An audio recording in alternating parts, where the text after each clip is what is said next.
Donald Trump, ao retornar à Casa Branca, deixou clara sua intenção de retaliar aqueles que considera seus inimigos. Essa promessa não é apenas retórica, ela se manifesta em ações concretas e, para muitos, sem precedentes na política americana moderna. Trump convocou explicitamente sua procuradora-geral a atacar oponentes políticos, sugeriu a revogação de concessões de TV para controlar a grande imprensa e mirou escritórios de advocacia adversários, retirando contratos e autorizações de segurança governamentais. A maneira como essas medidas são conduzidas, com um entusiasmo declarado, talvez mascare o quão drásticas e fora dos padrões elas realmente são. A exigência de Trump para que o Departamento de Justiça processasse um grupo específico de oponentes políticos, por exemplo, é uma medida que meio século atrás, quando discutida privadamente e revelada nas gravações do Escritório Oval, gerou um clamor bipartidário que culminou na renúncia do então presidente Richard Nixon. Hoje, um ato similar mal se torna uma nota no ciclo de notícias semanais. E o ritmo em que Trump expande sua autoridade presidencial para impor sua vontade está simplesmente acelerando.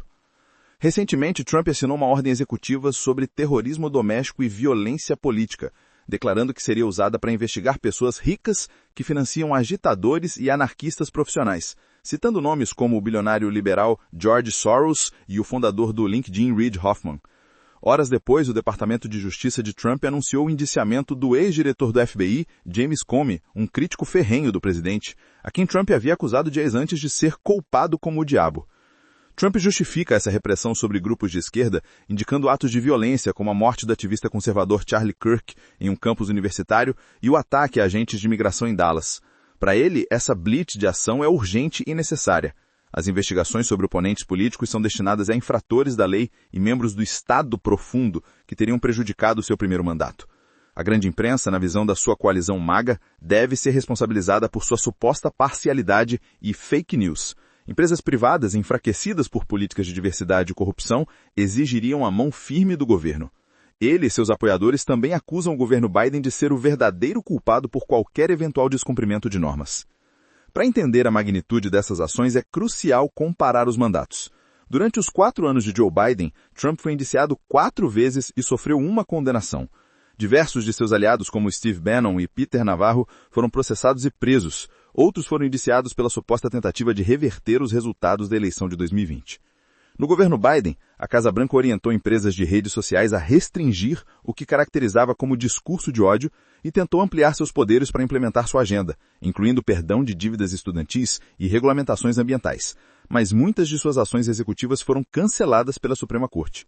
Em contraste, Trump foi processado apenas 2 vezes pelo governo federal, ambas por um promotor especial independente. Biden, ao contrário de Trump, permaneceu em silêncio sobre as ações judiciais. E a Suprema Corte americana, até agora, ofereceu uma espécie de carta branca para as operações de Trump. Esses detalhes podem ser menos preocupantes para Trump, que se retrata como uma figura perseguida, conectando-se com eleitores que compartilham a sensação de injustiça. Trump pode sentir menos restrições nesse segundo mandato, especialmente após a Suprema Corte ter estabelecido que presidentes americanos são, em grande parte, livres de responsabilidade criminal pelos atos oficiais que realizarem. Todo esse debate sobre poderes presidenciais e retribuição é um ponto fundamental de desacordo entre Biden e Trump sobre os riscos existenciais enfrentados pelos Estados Unidos e pelo mundo. Para muitos na Casa Branca de Trump, os Estados Unidos e a civilização ocidental enfrentam uma grave ameaça da cultura esquerdista, migração em massa, desequilíbrio do comércio global e governo abusivo. Stephen Miller, conselheiro de Trump, em um discurso inflamado, declarou que o legado dos Estados Unidos remonta a Atenas, a Roma, a Filadélfia, e que há uma determinação imensa para salvar esta civilização, salvar o Ocidente, salvar esta república. Essa visão contrasta fortemente com a de Biden, que vê a luta definidora da era atual não entre civilização ocidental e forças destrutivas, mas entre nações democráticas e autoritárias. Em 2021, Biden afirmou: "Estamos em uma encruzilhada entre aqueles que defendem que a autocracia é o melhor caminho a seguir e os que entendem que a democracia é fundamental." Críticos de Trump, por sua vez, afirmam que o atual presidente não está apenas abandonando essa luta, mas levando os Estados Unidos rumo ao autoritarismo. Para aqueles que veem Trump como um aspirante a autocrata, o indiciamento de Comey é apenas o exemplo mais recente de um presidente que ataca seus críticos com base em um senso de acusação e retaliação pessoal. Nos dias que antecederam a acusação de Comey, Trump chamou a procuradora-geral Pam Bondi para processar não só o ex-diretor do FBI, mas também a procuradora-geral de Nova York, Letitia James, e o senador Adam Schiff, acusando-os de conspirar contra ele. Não podemos esperar mais. Está destruindo nossa reputação e credibilidade, escreveu ele, referindo-se aos impeachments e indiciamentos que sofreu. O promotor federal que investigava Comey e James se demitiu sob pressão e foi substituído por uma ex-advogada pessoal de Trump, que levou o caso de Comey ao grande júri. A professora de direito Lori Levinson, da Universidade Loyola Marymount, classificou como sem precedentes a orientação presidencial para indiciar um indivíduo específico por raiva pessoal. Outros críticos proeminentes, como John Bolton, ex-conselheiro de Segurança Nacional, e John Brennan, ex-chefe da CIA, também foram investigados. O presidente também travou uma campanha contra os principais órgãos de imprensa, alegando que são excessivamente críticos e violam a legislação federal. Trump processou The New York Times e The Wall Street Journal em bilhões de dólares, após firmar acordos com ABC News e CBS News. Recentemente, até mesmo republicanos proeminentes protestaram quando Brandon Carr, chefe da Comissão Federal de Comunicações, conseguiu que emissoras locais parassem de transmitir um programa humorístico de final de noite devido a comentários sobre a morte de Charlie Kirk. Trump dobrou a aposta, declarando que redes de TV que oferecessem a ele publicidade negativa poderiam ser processadas. Ted Cruz comparou as ameaças de Carr às táticas da máfia e Rand Paul as classificou como totalmente inadequadas. Algumas vozes da esquerda vão além, traçando comparações sombrias com a Alemanha dos anos 1930. Trump é o Hitler do nosso tempo, foi um cântico de manifestantes. E o senador Chris Van Vollen declarou: nós já estamos lá.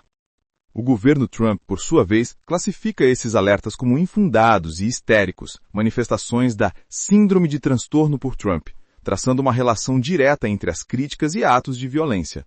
O vice-presidente J.D. Vance afirmou: se você quiser impedir a violência policial, pare de dizer aos seus apoiadores que todos os que discordam de você são nazistas.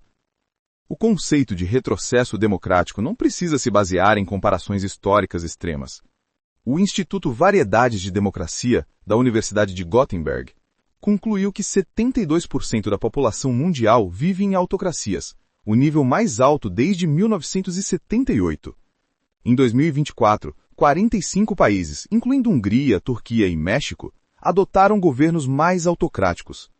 Os padrões são similares: redução da liberdade de expressão, eleições abertas, Estado de Direito, independência do judiciário, sociedade civil e liberdade acadêmica.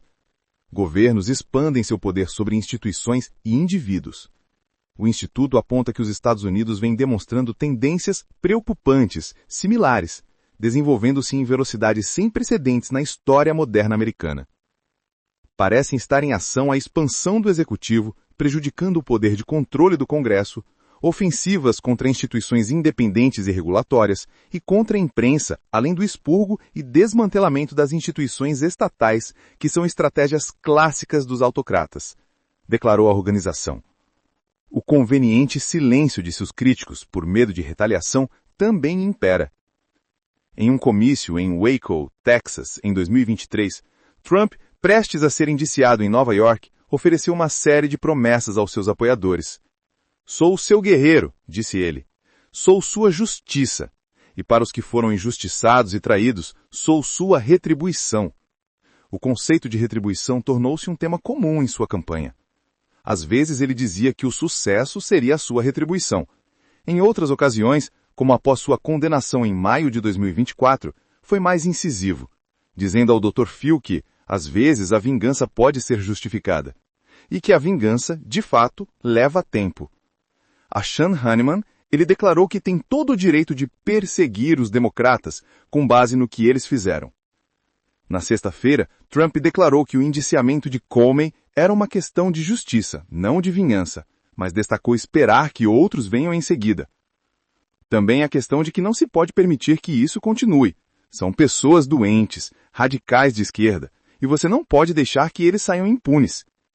E se você quer ficar por dentro de tudo o que importa, que tal explorar mais sobre o que estamos compartilhando? Na descrição desse vídeo você encontrará recursos adicionais que vão enriquecer sua compreensão do assunto. Aqui, nosso compromisso vai além de informar. Diariamente trazemos histórias que realmente importam, seja nos bastidores da tecnologia, Movimentos culturais ou nos fatos globais que estão moldando o futuro. Se você acredita que estar bem informado é essencial para entender o mundo, este é o momento de se juntar a nós. Com apenas 2 cliques, inscreva-se no canal e ative o sininho das notificações. Assim você garante acesso a análises profundas, contextos únicos e uma visão mais ampla dos acontecimentos. Não deixe que informações cruciais passem despercebidas. Clique agora, faça parte da nossa comunidade e venha decifrar com a gente o impacto das notícias no futuro que estamos construindo juntos.